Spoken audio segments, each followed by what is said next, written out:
S ಮೈಸೂರಿನಲ್ಲಿ ಕೈ ಕಮಲ ಪ್ರತಿಭಟನೆಯ ಹಂಗಾಮ ನಡೆದಿದೆ.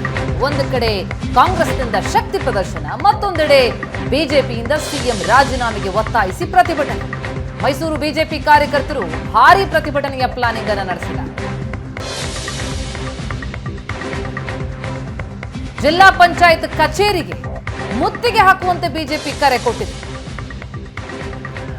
ಸಿಎಂ ನೇತೃತ್ವದ ಕೆಡಿಪಿ ಸಭೆ ಮುತ್ತಿಗೆಗೂ ಕೂಡ ಬಿಜೆಪಿ ಸಿದ್ಧತೆಯನ್ನ ಮಾಡಿಕೊಂಡಿದ್ದು ದೃಶ್ಯಗಳನ್ನು ನೋಡ್ತಿದ್ದೀವಿ. ಸಿದ್ದರಾಮಯ್ಯ ಅವರ ವಿರುದ್ಧ ಬಿಜೆಪಿಯ ಆಕ್ರೋಶವನ್ನ. ಒಂದು ಕಡೆ ಸಿಎಂ ಪರವಾಗಿ ಮೈಸೂರಿನಲ್ಲಿ ಕಾಂಗ್ರೆಸ್ನಿಂದ ಶಕ್ತಿ ಪ್ರದರ್ಶನ, ನಿಮ್ಮೊಂದಿಗೆ ನಾವಿದ್ದೇವೆ ಎನ್ನೋ ಸಂದೇಶ ರವಾನೆ, ಮತ್ತೊಂದೆಡೆ ಸಿಎಂ ವಿರುದ್ಧ ಬಿಜೆಪಿಯ ಪ್ರತಿಭಟನೆ. ಈ ಬಗ್ಗೆ ಡೀಟೇಲ್ಸ್ ಕೊಡ್ತಾರೆ ನಮ್ಮ ರಿಪೋರ್ಟರ್ ನಂದನ್ ಈಗ ಸಂಪರ್ಕದಲ್ಲಿದ್ದಾರೆ.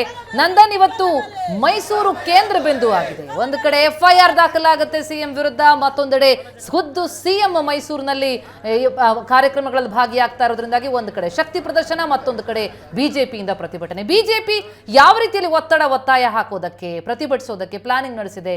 ಹೇಗೆ ಕಂಡು ಬರ್ತಾ ಇದೆ ಮೈಸೂರು ಇವತ್ತು ಅಂತ?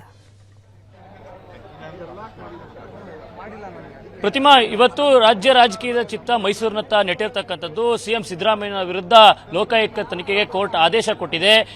ಇವತ್ತು ಲೋಕಾಯುಕ್ತದಲ್ಲಿ ಎಫ್ಐಆರ್ ಕೂಡ ದಾಖಲಾಗುವಂತಹ ಸಾಧ್ಯತೆಗಳಿದೆ. ಈ ನಡುವೆ ಮೈಸೂರು ಪ್ರವಾಸಕ್ಕೆ ಅಂತೇಳಿ ಇವತ್ತು ಸಿಎಂ ಸಿದ್ದರಾಮಯ್ಯ ಬರ್ತಾ ಇದ್ದಾರೆ. ಒಂದಲ್ಲ 3 ದಿನಗಳ ಕಾಲ ಮೈಸೂರಿನಲ್ಲಿ ಅವರು ವಾಸ್ತವ್ಯವಿದ್ದು ಪ್ರವಾಸವನ್ನು ಕೂಡ ನಡೆಸಿಕೊಂಡು ಸಾಕಷ್ಟು ಕಾರ್ಯಕ್ರಮಗಳಲ್ಲಿ ಭಾಗಿಯಾಗ್ತಾರೆ.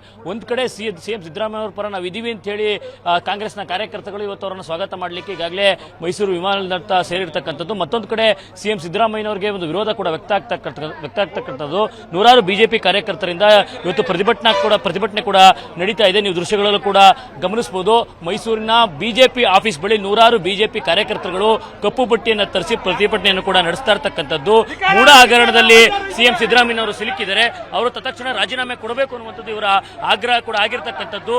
ಇವರು ಈಗ ಪ್ರತಿಭಟನೆ ಮೂಲಕ ತೆರಳಿ ಜಿಲ್ಲಾ ಪಂಚಾಯತ್ನಲ್ಲಿ ಕೆಡಿಪಿ ಸಭೆ ನಡೀತಾ ಇದೆ ಸಿಎಂ ಸಿದ್ದರಾಮಯ್ಯ ನೇತೃತ್ವದಲ್ಲಿ. ಆ ಕೆಡಿಪಿ ಸಭೆಗೂ ಕೂಡ ಮುತ್ತಿಗೆಯನ್ನು ಹಾಕುವಂತ ಪ್ರಯತ್ನಗಳನ್ನು ಮಾಡ್ತಾರೆ. ಜೊತೆಗೆ ಬಿಜೆಪಿ ಶಾಸಕರಾದ ಶ್ರೀವತ್ಸ ಅವರು ಕೂಡ ಇದ್ದಾರೆ.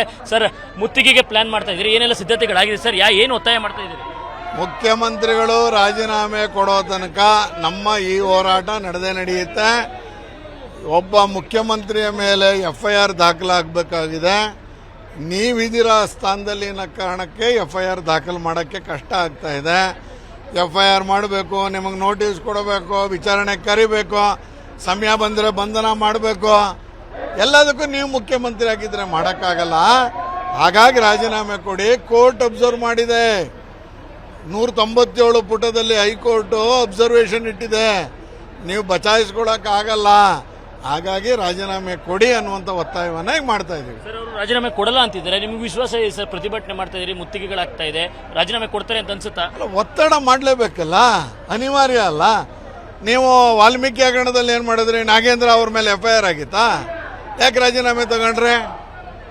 ಅವ್ರ ಮೇಲೆ ರಾಜೀನಾಮೆ ತಗೊಂಡ್ರೆ ನೀವು ರಾಜೀನಾಮೆ ಕೊಡಬೇಕು ಅಂತ ಅನ್ಸಲ್ವಾ?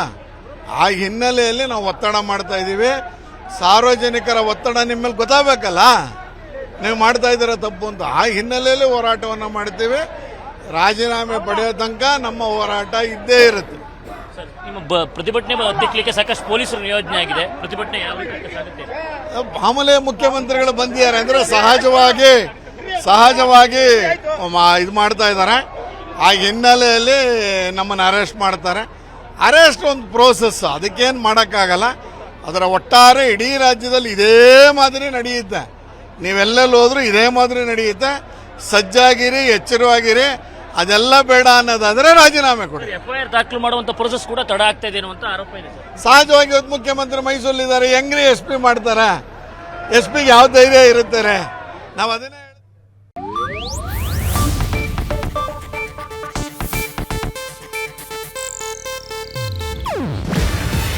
ಇದು ಏಷ್ಯಾನೆಟ್ ನ್ಯೂಸ್ ನೆಟ್ವರ್ಕ್ ಪ್ರಸ್ತುತಿ. ನೀವು ನೋಡ್ತಿದ್ದೀರಾ ಏಷ್ಯಾನೆಟ್ ಸುವರ್ಣ ನ್ಯೂಸ್.